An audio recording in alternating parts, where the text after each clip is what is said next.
आज पहाड़ी ककड़ी का रायता बनाएंगे। शायद मैंने इसलिए काटा ही अलग से क्योंकि ये लग रहा था मुझे सड़ गया पूरा। और आगे का प्रोसेस करते हैं।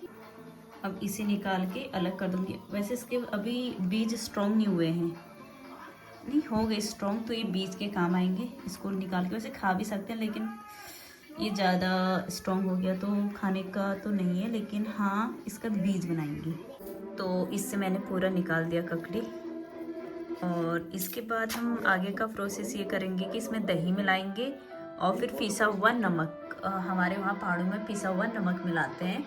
और इसके ऊपर राई होता है ना, जो ऊपर से जो मिलाते हैं इसमें राई होता है ना। जल्दी बता। हाँ, राई मिलाएंगे और ये बहुत अच्छा। इसमें हम फिर नमक पीसेंगे, उसमें राई और लहसुन और धनिया ये सब जो भी है, हल्दी